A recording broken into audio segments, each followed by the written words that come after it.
U92, it is the Bangarang show, and I got a very special guest in here with me today. The man, the myth, the legend, KC Supreme, multi-platinum producer. Yes, sir. How you doing, man? I'm doing good, man. Thanks for having me. Of course. So let's just jump right into it. You're from Utah. Yeah, man. Born and raised here. Lived here all my life. I'm from Murray. I went to Murray High School, all that. So Let's man, go. I'm a Salt Lake City native. That's what's up, man. So when you originally got into music production, how did it start for you? I just started messing around. Probably started producing like 2009. Okay. Just like for fun, nothing serious.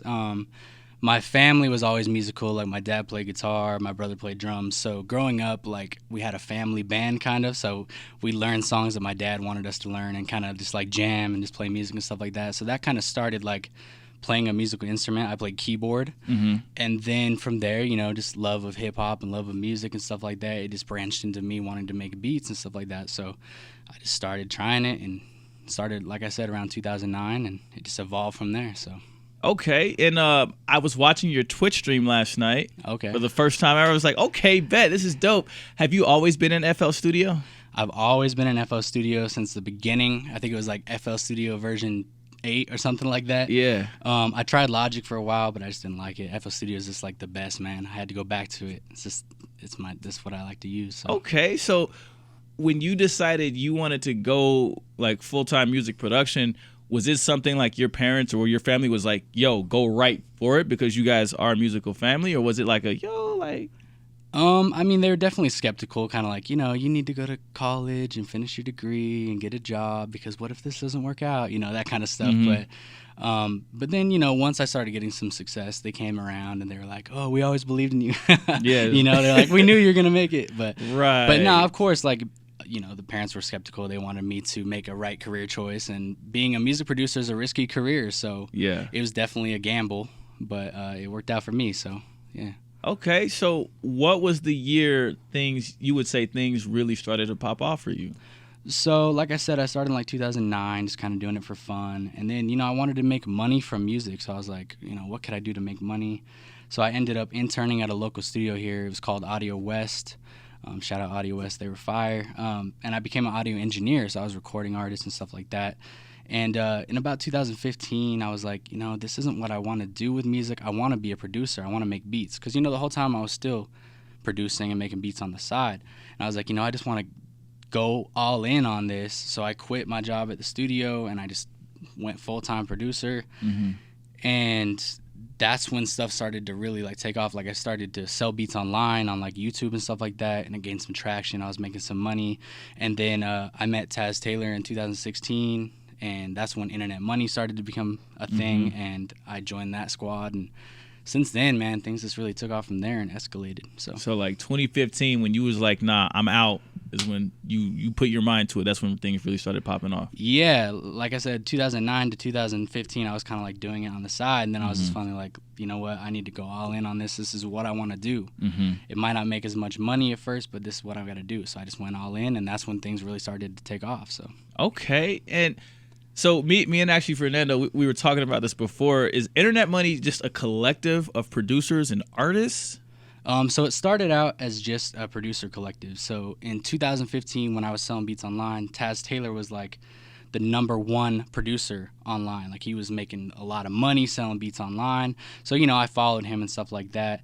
And it started out as just like an online producer collective. And then it's just evolved into, now it's a label. Now we got artists. Now we ourselves are an artist, and we put out music as an artist. And it just evolved into what it is today. So.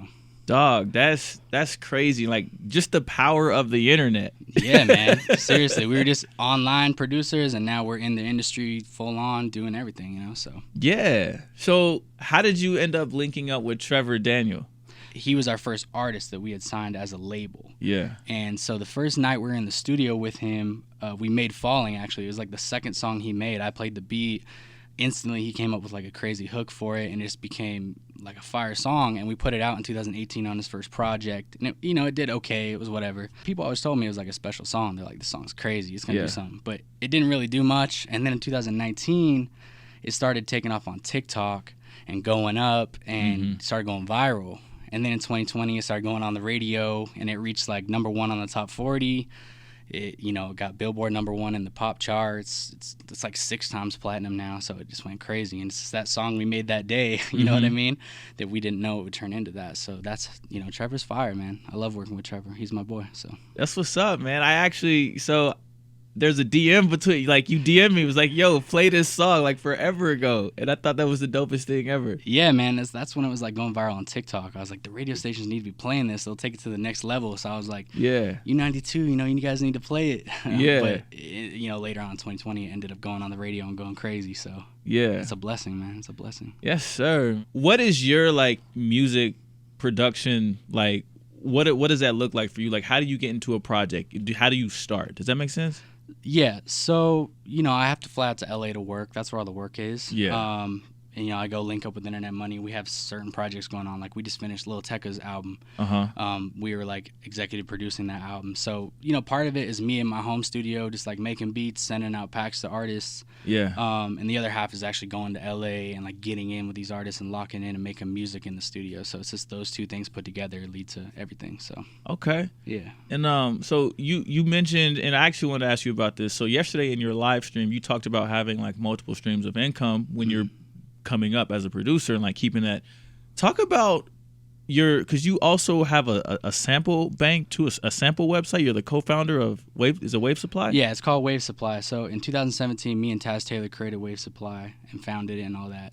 And it's basically just like a website for producers to get sounds, like drum sounds, drum kits, loop kits, all these things that they can use to make beats with. Okay. And we founded that, and on top of that, we have a YouTube channel where we have like thousands of tutorials for producers. So, you know, we're trying to give back to up-and-coming producers with the sounds and with the tutorials. And, you know, I meet people all the time that are like, yo, I started making beats because I saw your tutorial, or, you know, you taught me this trick on making beats. So it's really rewarding to give back to that community because, you know, one time I was there doing the same thing, looking for tutorials, looking for kits. So yeah, that's what we built up. And the multiple streams of income as a producer is very important if you want to do it for a living, like making money off selling drum kits, you know, selling your beats online. Maybe you're making YouTube revenue off your ads or whatever, streaming on Twitch. If you want to make a living out of music, multiple sources of income is important, man. It's the key. Absolutely. Because, like, placements don't really pay out that much. You get royalties quarterly, right? You get upfront payments from beats, but it's not like reliable to live off of. So as a producer, you just got to have a brand, and just all those sources of income is what makes it possible. Like, make money off your brand, trust your brand. Yeah, exactly. Okay. All right, bro. So what's next? Like, what you got coming up the rest of this year? You know, we're working on the Internet Money album, the second one. I don't know when that'll be out, but we're starting work on it now.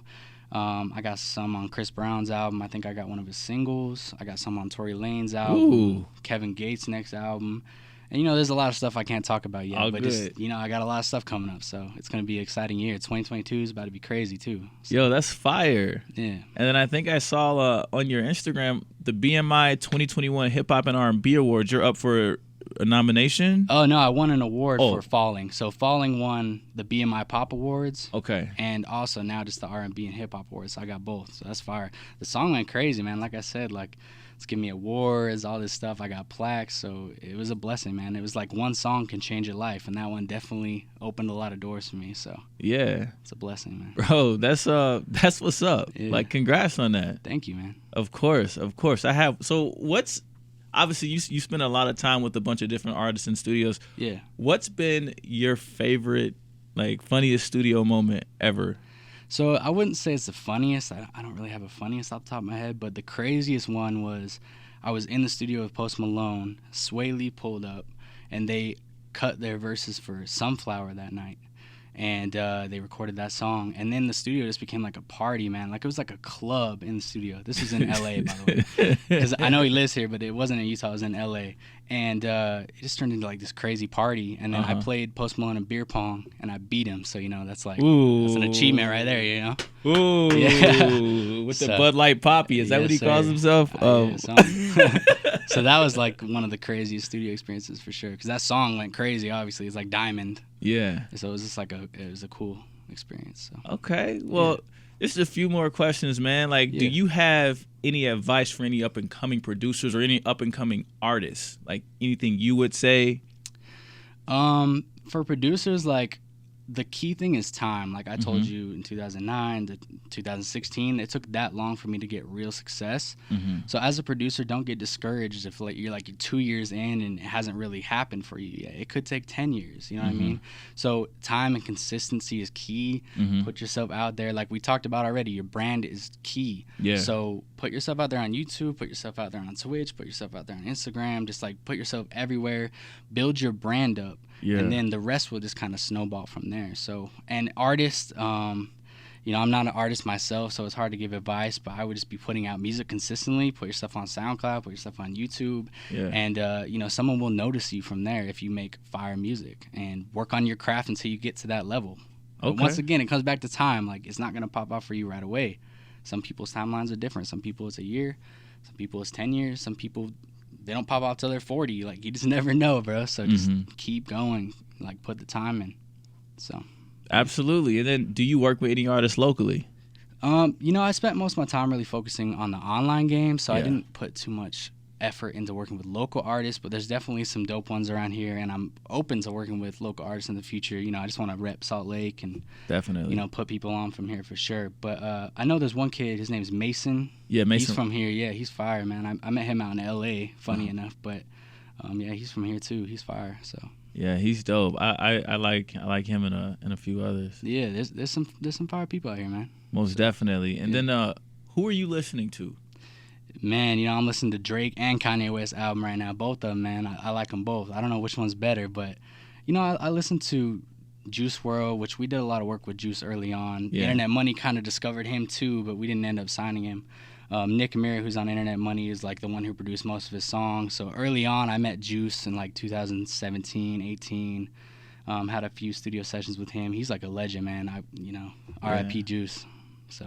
Okay, well, thank you so much for stopping through KC Supreme. For real, thank you. I appreciate it, man. Anytime you have me, I'll be here. So. Of course. And before we get out of here, where can we find you on social media, Twitch, all that good stuff? It's just at KC Supreme, like the letters KC Supreme, on Twitch, on Twitter, on Instagram, on everything. So that's where you can find me at. Oh, Mr. Bangarang Show, and we out. All right, man. Peace.